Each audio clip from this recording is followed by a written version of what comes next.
Radio, the wall of sound.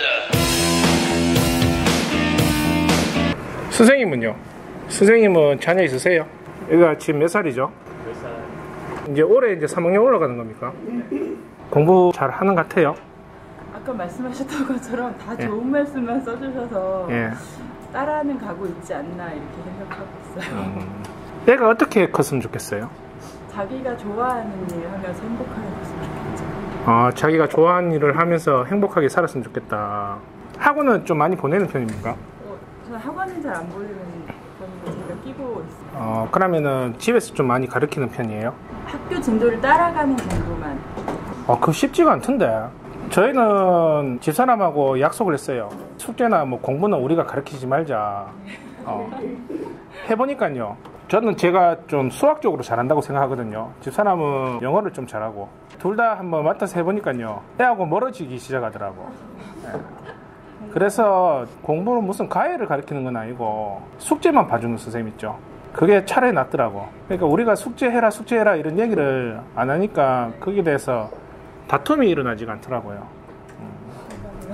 조금만 있으면은 설이잖아요. 설이면은 다 같이 모여서 같이 식사하고 또 어르신들한테 인사드리고 좋은 덕담을 얘기를 나누죠. 올해는 네가 원하는 좋은 대학교 들어가서 네가 원하는 과에 들어갔으면 좋겠다. 올해는 네가 원하는 직장을 구했으면 좋겠다. 올해는 좀 장가 좀 가고 애도 좀 놓고 그렇게 행복하게 살았으면 좋겠다. 이런 얘기를 많이 한단 말이에요. 저도 지금 자녀를 셋을 이렇게 키우고 있는데요. 제가 어렸을 때는 부모님 말 듣고 열심히 공부해서 부모님이 원하는 대학교 들어가고 부모님이 원하는 직장에 들어가서 결혼하고 애 놓고 행복하게 살기를 이런 얘기만 많이 들었단 말이에요. 부모님 기준에서는 행복한 거라고 이렇게 생각하고 저한테 그렇게 가르쳐 줬는데 실질적으로 열심히 공부해가지고 내가 원하는 직장에 들어갔을 때에 아기를 놓고 이렇게 살아가는데 행복하다는 생각은 들지 않았어요.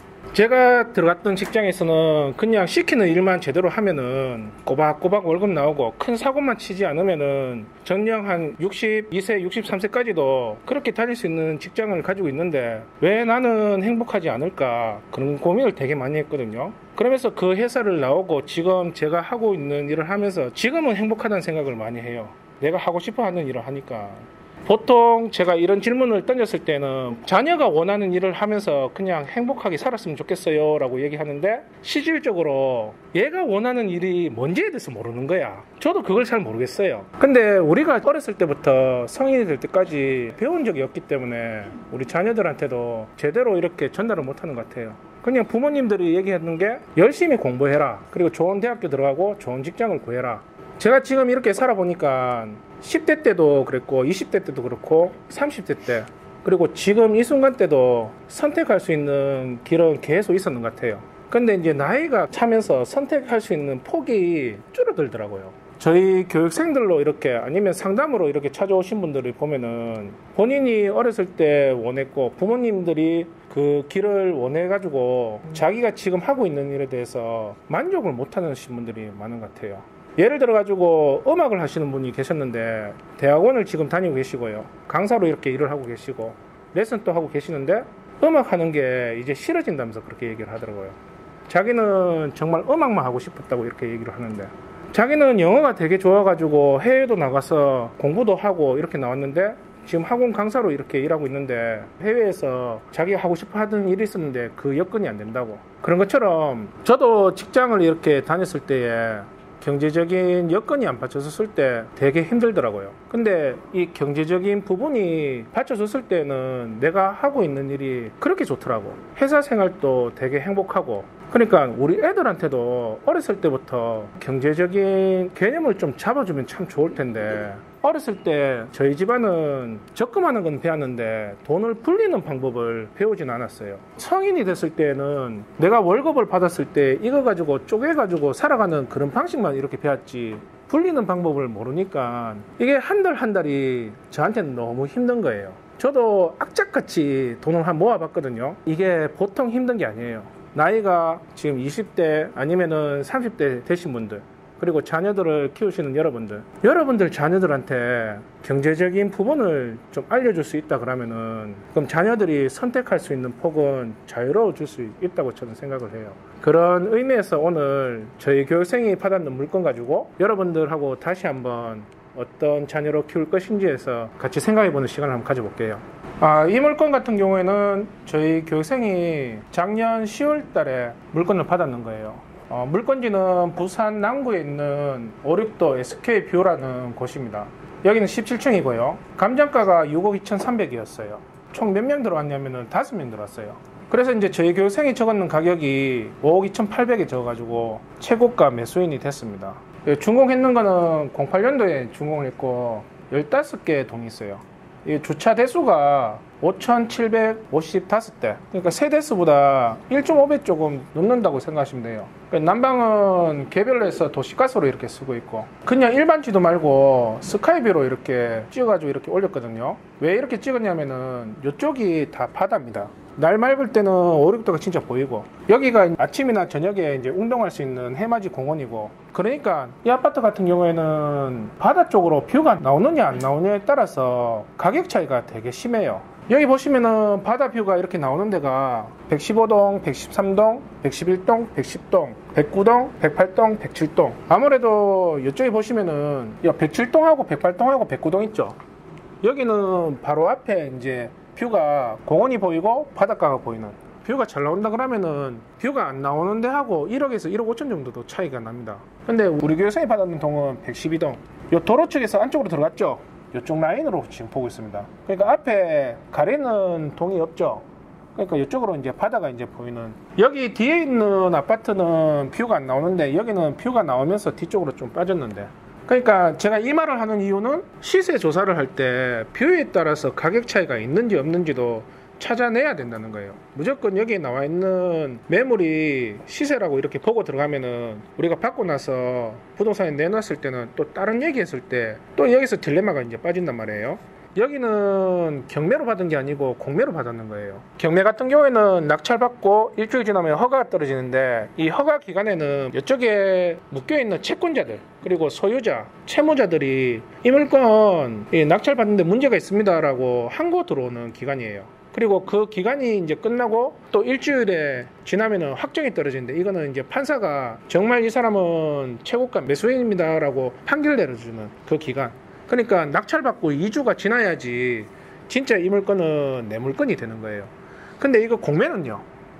공매는 내가 낙찰받고 3, 4일 지나면은 확정을 내려줘요. 그때 돼가지고 이제 바로 공매 담당자한테 전화를 하는 거예요. 전화를 해가지고 지금 점유하고 있는 사람하고 어떻게 연락할 수 있습니까? 라고 이렇게 연락을 하면은 대부분 담당자들이 중간에서 우리하고 연결을 시켜줍니다.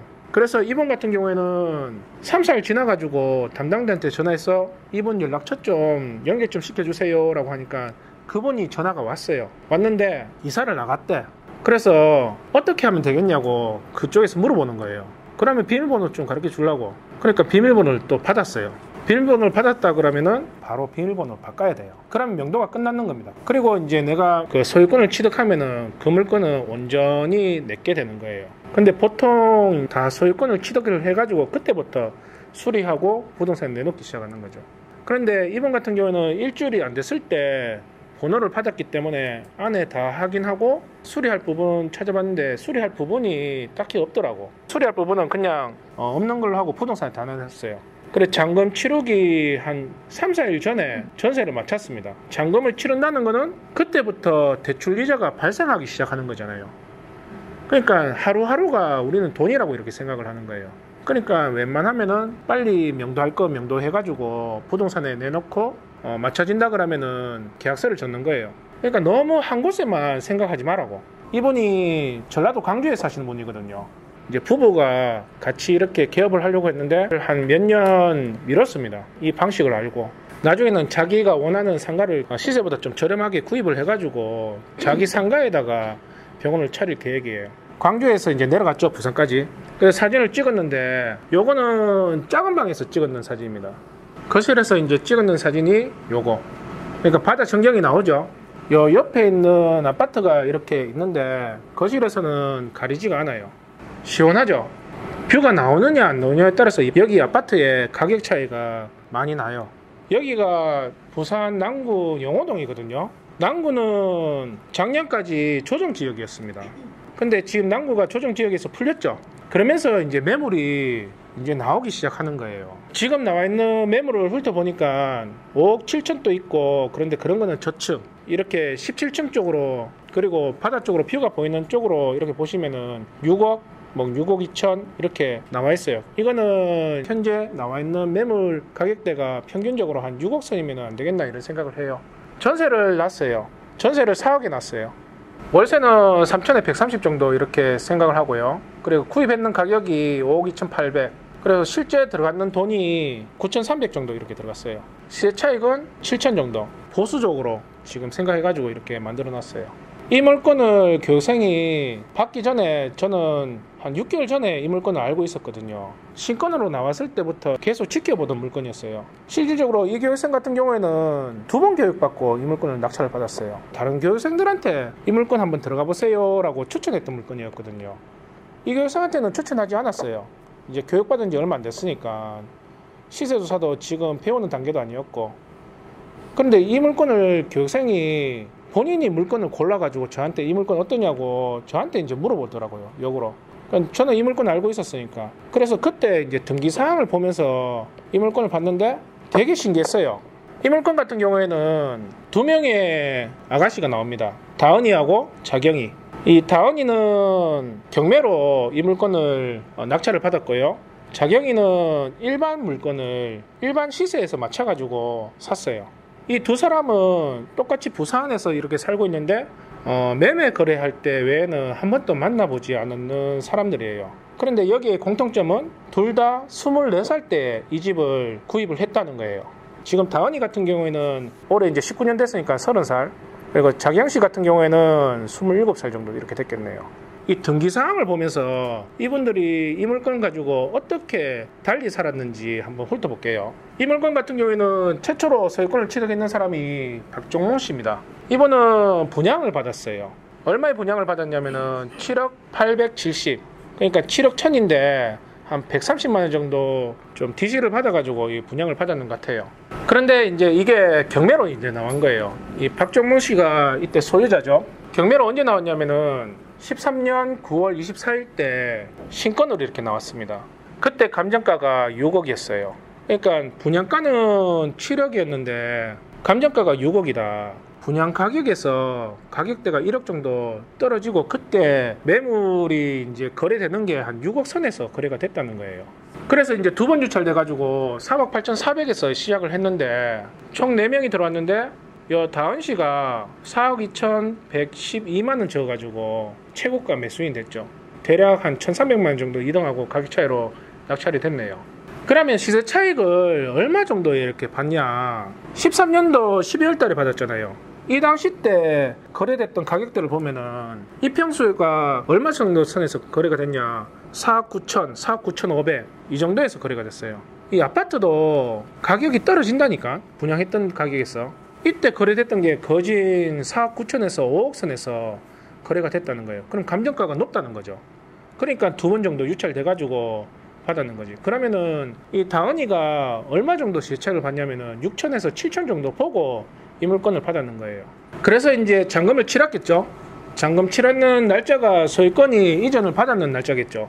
그게 언제냐? 13년 12월 26일 때 소유권을 취득했어요. 이 다은이가 24살인데 돈은 어디 있습니까? 다은행 있잖아. 그럼 은행 가가지고 돈을 빌렸겠지. 얼마를 빌렸냐? 여기 보시면은 4억 6천 60 외환은행에다가 돈을 빌렸어요. 그리고 2년 지나가지고 은행을 갈아탑니다. 현대해상화재보험, 보험회사도 돈을 빌려줘요. 보험회사도 대출을 내줍니다. 보험만 드는 게 아니고. 현대해상에다가 돈을 얼마 빌렸냐? 5억 1240만 원. 다은이가 얼마에 받았다고? 7개월 정도 돼가지고 은행을 바꿔요. 하나손해보험에다가 갈아탑니다. 얼마에? 5억 2천. 근데 이것도 부족했는가 봐. 이쪽에 부산에 신협이 있는데요. 거기에 2,400만 원을 더 빌려요. 몇 살이죠? 지금 올해? 할 수 있겠어요 이렇게? 겁나죠? 그러니까 24살짜리가 24살짜리가 은행을 계속 갈아타는 거야. 실질적으로 이때부터 이제 자기 돈이 들어가는 게 없는 것. 이렇게 집 한 채를 놔두고 계속 은행을 알아보면서 돈을 땡기는 거예요. 땡겨가지고 뭐 했겠어요? 해외 갔을까? 아니면 백화점에 명품관에 들어가고 있었을까? 뭐 했다고 생각하세요? 예, 제 생각에도 다은이는 다른 물건을 다시 투자했을 가능성이 커요. 그러니까 지금 4억 2,100에 받아가지고 최종적으로 돈을 빌렸는 게 5억 4,400 정도, 이 물건 가지고 돈을 빌렸는 거예요. 신기하죠? 다은이 같은 경우에는 그렇게 대출을 받아가지고 제 생각에는 딴 부동자산을 더 취득을 했는 걸로 저는 보여요. 다른 물건은 제가 뭐 모르겠는데 2년 지나가지고요, 제 생각에는 이걸 내놓는 가격은 한 6억 선에 내놨을 것 같아요. 그러면서 200만 원 정도 깎아줬는 거예요. 그래서 5억 9,800에 팔았는 거죠. 그러니까 4억 2천에 떠가지고 차익을 많이 남겼는 거죠. 24살짜리가 24살 때 뭐 했어요? 보통은 24살 되면은 남자라면은 갓 군대에 제대했을 시기고요. 여자분들 같으면은 이제 졸업반 이래가지고 직장 구한다고 정신 없을 때란 말이에요. 근데 이 다은이는요, 24살 때 이 물건을 떴는 거예요. 4억 2천에. 대단하죠? 그러면은 이게 첫 물건이었을까? 내 생각에는 첫 물건이 아니었을 것 같아. 얘가 고등학교 졸업하고도 큰 물건이든 작은 물건이든 벌써 물건을 취득해가지고 명도하고 수리하고 세도 놓고 그렇게 했을 것 같아요. 제 생각에는. 그러면은 얘는 고등학교 때 이 경매라는 분야를 학교에서 배웠을까? 저는 그런 거 배운 적이 없거든요. 일단은 물건을 시세조사 해가지고 입찰가 선정해가지고 낙찰받고 명도하고 수리하고 세놓는다는 이런 방식을 배운 적이 한 번도 보지도 못했고 들어본 적도 없었단 말이에요. 근데 24살짜리가 1, 2천짜리 집도 아니고 4억이 넘는 가격에 적을 수 있는 이 배포가 어디서 나왔을까 되게 궁금하더라고요. 주위에 누군가가 이런 방식을 가르쳐 주지 않았을까라는 생각이 들어요.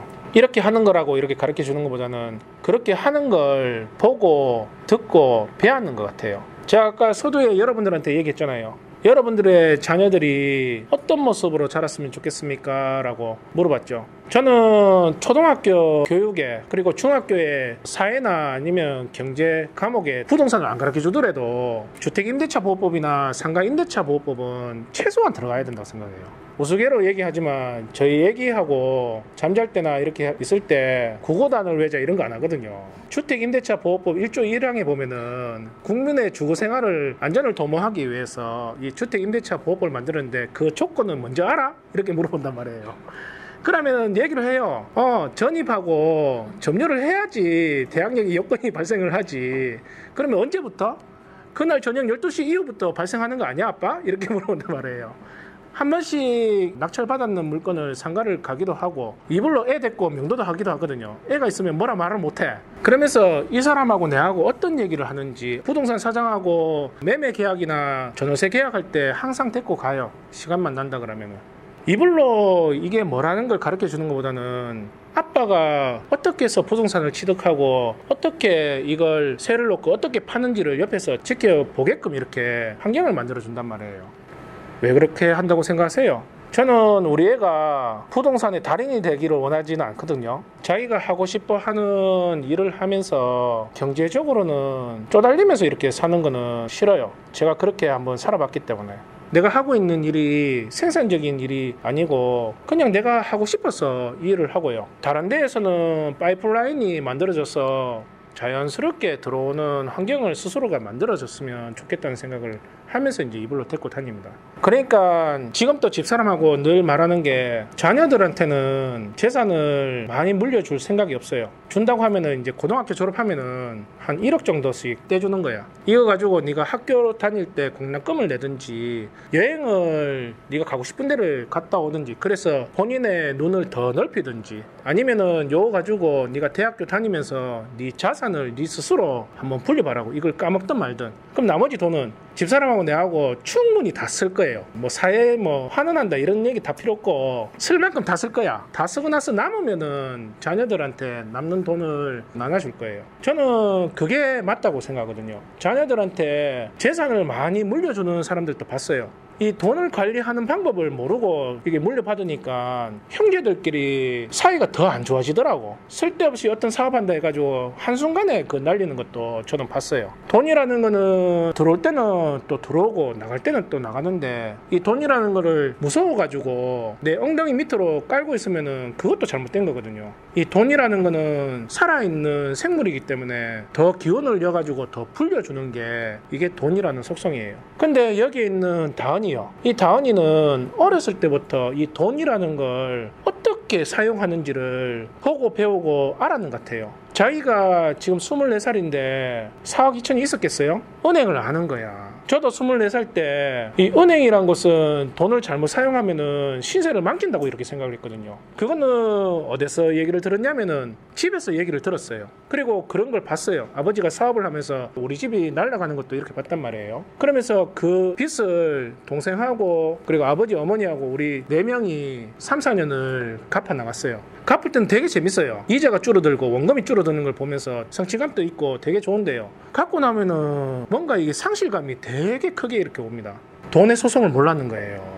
이 법을 몰랐는 거예요. 차라리 그동안 5년을 꼬박꼬박 원금하고 이자를 잘 갚았으니까 충분히 노력했으니까 그냥 정리하면 되는데 우리가 모았던 돈 가지고 차라리 불리면은 앞으로 5년, 6년은 더 앞에 이렇게 나갈 수 있는데 몰랐는 거예요. 그걸 가르쳐 주는 사람이 없었는 거예요. 근데 여기 있는 다은이는 은행을 무서워하지 않았어요. 저는 은행을 되게 무서워했거든요. 그래서 결혼하고 절대 은행에 돈은 빌리면 안 된다고 생각하는 사람 중에 한 명이 저였어요. 근데 이 다현이는 은행을 요 물건 하나로 갈아탔는 거예요. 외환은행, 하나, 신영 4개를 이렇게 갈아탔단 말이에요. 대단한 거죠. 돈은 사용만 제대로 하면은 우리한테 이게 하늘에서 내려준 동아줄 같은 역할을 하는 건데 없는 사람들이 최대한 활용할 수 있는 은행에 빌려주는 돈이라는 건데 이 돈이라는 걸 사용하는 방식을 배운 적이 없었는 거야. 이 방식을 배운 적이 없었으니까 이 자경이가 결혼하면서 이 집을 구입을 했는데 시세대로 이렇게 샀는 거예요. 근데 이게 경매로 나오지는 않았어.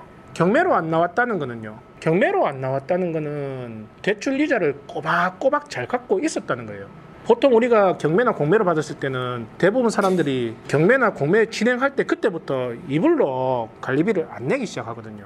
낙찰 받는 사람이 다 또 안으라고. 근데 이 사람 같은 경우에는 관리비도 이 집에서 이사 나가면서도 계속 관리비를 내고 있었는 사람이에요. 그런데 이게 공매로 나온 거예요. 내가 볼 때는 재산세도 제대로 냈을 것 같아. 되게 궁금한 거야. 나는 이 물건이 6개월 전부터 궁금했거든요. 물어보니까 인테리어업을 하는데 인테리어업을 하다 보면은 부가세 매겨가지고 이렇게 하기도 하지만 현금으로 받기도 한단 말이에요. 그게 통장에 이제 들어오니까 구세증에 걸린 거야. 이게 과세를 맞으면요 2배, 3배 받는 게 아닙니다. 최소한 10배, 10배, 20배 이렇게 받지. 그러니까 세금이 무서운 거예요. 그러면 이 사람이 내야 되는 세금이 한 5억이다. 10배면요 50억 내야 되는 거예요. 현실감 없다 그러면은 5천이다. 한순간에 5억을 내야 돼요. 그러니까요 못 갚으니까 공매로 이렇게 나오는 거예요. 만약에 어렸을 때부터 이 자경이라는 이분이 돈을 굴리는 방식을 알았다 그러면은 공매까지는 안 나왔겠죠. 똑같이 이 집을 24살 때에 취득을 했는데 어떤 사람은 돈의 구조를 알아가지고 자기 자산을 몇 배로 이렇게 불렸고요. 근데 어떤 사람은 그 시장에 파는 일반 시세대로 이렇게 사가지고 그걸 제대로 관리를 못해가지고 자기 자산을 그냥 세금 갖고 말았는 경우죠. 이 물건을 받았는 교생이 25살입니다. 이분 같은 경우에는 자기가 경매를 처음에 배우려고 생각은 하지 않았어요. 형이 서울에 살고 있거든요. 고향은 진주입니다. 진주인데 이제 직장 때문에 이제 서울에 살고 있는 케이스예요. 형이 동생한테 나는 직장 생활을 하고 있으니까 여건이 안 된다. 받는 물건에 대해서 보증금이나 이런 거 다 지원해 줄 테니까 이렇게 시켜가지고 이제 배우기 시작했는 거예요. 작년 여름 때부터. 작년 여름에 이제 교육을 시작해가지고 한 10월 달쯤에 물건 하나 받았어요. 창원에. 그것도 세놓고 그 다음 물건을 받는데 1월 2일 때 부산의 북구에 있는 뜨란치 아파트를 받았는 거예요. 이 친구 같은 경우에는 욕심이 되게 많아요. 욕심이 되게 많으니까 질문도 되게 많고 그리고 물건도 저한테 얘기도 많이 하고 이 물건은 전용 면적이 23평입니다. 그리고 감정가가 3억 7백인데 한 번 유찰돼가지고 2억 4,560에서 시작하는 물건이었어요. 이날 물건 들어갔는 게 2개 있었어요. 2개 있었는데 한 개는 좀 위치가 더 좋아가지고 힘을 좀 주고 이 물건 같은 경우에는 힘을 좀 빼고 유찰 들어갔는데 힘을 줬는 거는 떨어지고요. 이거는 뭐 되면 되고 안 되면 말고라는 심정으로 툭 던졌는 거예요. 그러니까 보통 우리 교육생들이 입찰 들어갈 때 하는 방식이 이래요. 그날 입찰 들어간다 그러면은 한 물건만 안 들어갑니다. 저희는 하나는 힘주는 물건 조사하고 힘 빼고 들어갈 물건을 한 개 아니면 2개 정도는 조사를 해요. 그래서 힘주는 물건, 힘 빼는 물건. 그날 들어갔는데 힘을 줬다고 해가지고 된다는 보장이 없거든요. 경매라는 거는 운이 통하는 시장입니다, 이게. 근데 운이 안 되면은 아무리 힘을 준다고 해도 계속 폐찰이야. 근데 운이 통하다 보니까 힘을 뺏는 물건에 또 걸리는 경우가 있어요. 이 친구가 딱 그날 1월 2일 때 입찰 들어갔는데 힘을 뺏는 물건이 이렇게 걸렸는 거예요. 최저가에서 본인이 적었는 게 한 700만 원 정도 더 적었어요. 여기 5명인가 6명 들어왔거든요. 그 밑에 있는 사람은 최저가에서 700만 원도 안 적었다는 거예요. 그러니까 여기는 진짜 이 물건에 들어가긴 들어갔는데 뭐 안 돼도 그만이라는 사람들만 이렇게 들어왔는 거예요. 층수는 18층입니다. 탑층이 아닙니다, 여기는. 그러니까 층수는 로얄층이라고 이렇게 보시면 되고요. 여기 위치를 보시면은 아침이나 저녁 때 함영운동장으로 운동하는 사람들도 많고, 아파트 끼고 있는 금명초등학교가 있고, 그 위로는 금명중학교하고 금곡고등학교, 요 밑에도 중학교 고등학교도 있고. 그러니까 여기는요, 신혼으로부터 시작해가지고 자녀들 키우기에는 입지가 나쁘지 않는 지역이라고 보시면 돼요. 2호선이 여기 가깝게 있기 때문에 교통편도 나쁘지 않는 거. 그러니까 아저씨가 출퇴근하는 데에서도 나쁘지 않는 지역이라고 이렇게 보시면 돼요. 그 말은 세 놓는 거나 매매하는데 크게 어려움이 없다는 거예요. 물론 저번 달에 제가 19년도는 어떤 식으로 지역을 봐야 되는지 그 얘기를 했단 말이에요. 지금 이 시기는 시장의 공급 물량이 엄청 많은 시기입니다. 특히 부산은 더 그래. 울산도 좀 심하고. 그런데 지금 이 시기 때는 매매가 잘 될 거라고 생각해가지고 물건을 구입하는 시기는 절대 아닙니다. 지금 정책이 이렇고 대출 규제가 이렇고 부동산 심리가 지금 이렇게 만들어져 있으니 시세보다 지금 더 벌려가지고 살 수 있는 기회의 시기라고 이렇게 보시면 돼요. 이 친구 같은 경우에도 이 물건을 단기로 매도될 거라고 생각해가지고 이 물건을 구입했는 건 아니란 말이에요. 일단은 이걸 받는다 그러면은 어떻게 들어가냐. 부동산에 매매 내놓고 전세 내놓고 월세 내놓고 이 셋 중에 빨리 되는 걸로 붙이는 거예요. 이 친구가 받던 시세가요 3억입니다. 3억. 그러니까 부동산에 내놓는 가격이 3억 선에서 내놓으려고 생각을 했고, 그리고 조정을 해준다 그러면은 2억 9천까지는 내가 조정해줘야지 라는 생각으로 이 물건을 받았는 거예요. 그런데 이거 받고 나서 일주일 안 돼가지고 이 집 사겠다고 하는 사람이 붙었어요. 부동산이 알선해줘가지고. 얼마에 사겠다고 했냐면 2억 9천. 근데 그 친구 보고 제가 얘기했거든요. 포기하라고. 왜냐면은 지금 여기 살고 있는 사람이 명도를 해야 되는데 언제 나갈지 모르는데 덜컹 계약만 해놓고 그 사람이 그 날짜에 못 들어온다 그러면 이거는 우리 때문에 계약 파기 조건이 돼버리거든요. 그럼 계약금의 2배는 우리가 또 물어줘야 되잖아요. 그래서 못하겠다고 안 되겠다고 전화 드리라고 해가지고 포기했던 거였어요. 그래서 명도에 더 집중하고 있었는데 또 전화가 왔는 거야. 그 부동산에. 기간 상관없으니까 대신에 한 500만 원 더 깎아주려고. 이거 어떻게 해야 됩니까? 라고 물어보더라고요. 어떡하긴 뭘 어떡해.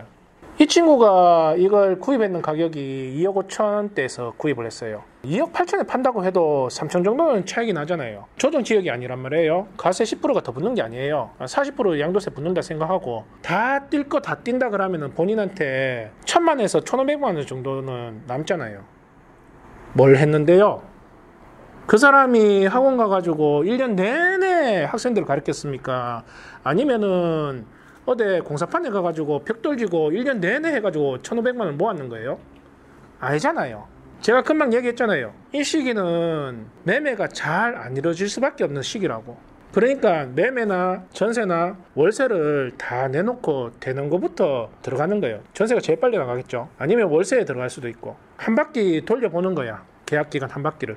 그러면서 이제 추이를 보고 다시 매매나 전세나 월세를 내놓는 거예요. 근데 산다고 하잖아. 내가 아무것도 안 하고 1,000만 원에서 1,500만 원 정도 들어온다 그러면은 내가 다음 투자하는 데에서는 자산이 늘어나는 거잖아요. 이 친구가 저처럼 유동할 수 있는 자산이 좀 넉넉하게 있다. 그렇다면은 얘기가 틀려집니다. 저는 이런 시기 때는 부동산을 모아요. 웬만하면은 저는 매매 안 넣고 전세나 월세로 그냥 돌립니다. 경기가 살아날 때쯤 되면은 그때부터 내놓기 시작하는 거예요. 여러분들이 옥션 사이트를 뭐 아무거나 있으면은 한번 그 당시에 물건 나왔는 걸 한번 달력 찍어가지고 보세요. SK뷰가 엄청 쏟아지고 있습니다. 그러니까 뭔가 문제가 있었는 거예요. 그래가지고 분양가에서 가격대가 계속 떨어지고 있는 시기였어요. 2년이 지나가지고 다은이가 팔았던 가격이 거의 6억 선에서 팔았잖아요. 부동산을 10몇 년을 넘게 이렇게 해보니까 느끼는 거지만 엉덩이가 무거운 사람이 항상 부동산으로 돈 벌었다는 얘기를 많이 하더라고. 엉덩이가 가벼운 사람들은 항상 똑같은 얘기를 해요.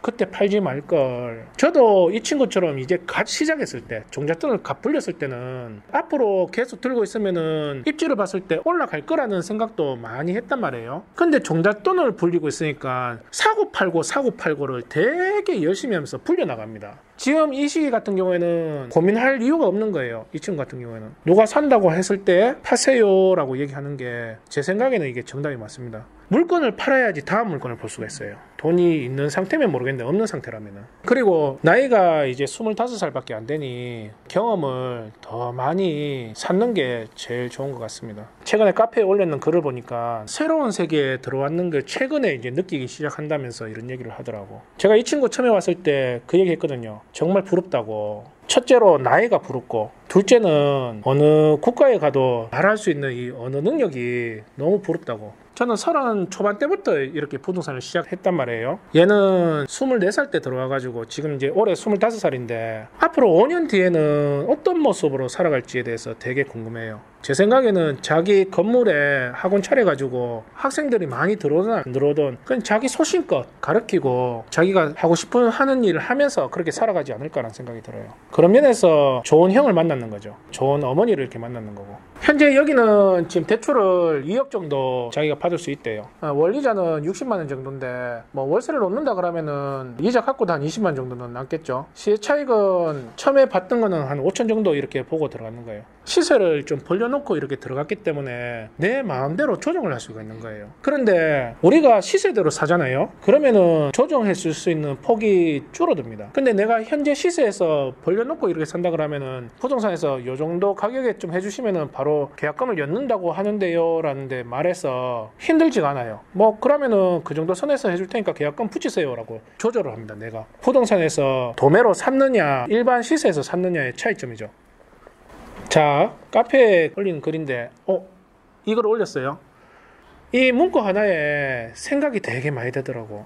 내가 꿈꾸지 않으면은 남의 꿈을 위해 살게 된다고. 그러면서 뭐라고 하셨죠? 지금 나도 남의 꿈을 위해 살고 있어.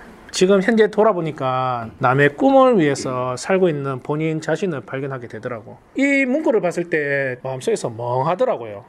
저는 이것 때문에 40 되기 전에 그만두고 이렇게 나왔거든요. 제가 다녔던 회사를 싫어해가지고 나온 건 아니었어요. 우리 회사만큼 좋은 회사는 없었을 거예요. 어쨌든 이게 회사 다니면서 내가 내 개인적인 일을 한다는 게 되게 이게 힘들더라고요. 그러면서 내가 하고 싶어 하는 일을 내 시간을 빨리 만들자. 직장 생활을 한다는 거는 좋은 일이에요. 우리 사회 구성원들에 다 필요합니다. 전기를 했는 사람은 전기를 365일 계속 공급을 해야 되고요. 의사 선생님이 있어서 아픈 사람을 치료도 해야 되고 다 구성원들이 다 있어야 돼요. 의사 활동을 하는 그 일이 정말 즐겁고 본인의 사명이라고 생각하면은 그거는 행복한 일이에요. 저도 전기회사 다니면서 내가 하는 일에 항상 자부심을 가졌단 말이에요. 근데 나는 하고 싶어 하는 일이 이 일이었어요. 내가 부동산을 취득을 하고 세놓고 팔고 자산을 풀려나가는 그런 것들을 정말 하고 싶었어. 그런데 내가 지금 회사에 9시에 출근해서 저녁 6시까지 그리고 주말 되면은 당직 쓰고 비가 오면은 다시 또 이제 회사에 나와서 이제 정정 복구하는데 또 투입돼야 되고 이렇게 하는 일은 이거는 회사 경영자의 목표하고 꿈을 위해서 살아가는 거죠. 근데 진짜 내가 원하는 꿈을 위해서 살기에는 얽매여 있기 때문에 되게 힘들더라고요. 오늘 제가 얘기했던 이 다은이나 그리고 오늘 얘기했던 이 25살 됐는 이 교육생, 이분들은 자신의 꿈을 향해서 살아갈 거라고 생각을 해요. 다른 사람의 꿈이 아니고 본인이 원하는 꿈을 가지면서 누군가한테 또 월급을 주면서 자기의 꿈을 위해서 그렇게 자기 회사라는 걸 꾸려나가는 모습으로 살아갈 거라고 생각을 합니다. 지금은 서울에 이제 교육장을 얻어가지고 그쪽에서 이제 교육을 하는데 그전에는 노량진에서 스터디룸에서 교육을 했단 말이에요. 그쪽에는 진짜 지방에 있는 젊은 사람들이 다 모여가지고 거기서 공부하는 것 같아요. 본인의 꿈이 없다 그러면은 가질 수 있는 꿈은 좋은 직장입니다. 공무원, 대기업에 들어가는 거. 다른 사람의 꿈을 위해서 열심히 공부하고 그리고 자기 시간을 쪼개서 또 공부해가지고 또 그 회사를 위해서 시간을 투자를 하는 거예요. 저는 그건 아니라고 생각하거든요. 자녀가 원한다 그러면은 해야죠. 근데 그게 생계의 목적이 돼버리면은 본인의 꿈이 아니고 다른 사람의 꿈을 위해서 걸어가는 거예요. 설입니다, 설. 며칠 후면은 가족들하고 다 만나서 같이 밥 먹고 인사하고 덕담을 나누는데 어떤 덕담을 나누실 거예요? 그런 목적을 잡아줄 수 있는 그런 덕담을 나누는 여러분들이 됐으면 좋겠습니다. 감사합니다. 자, 질문 좀 받을게요.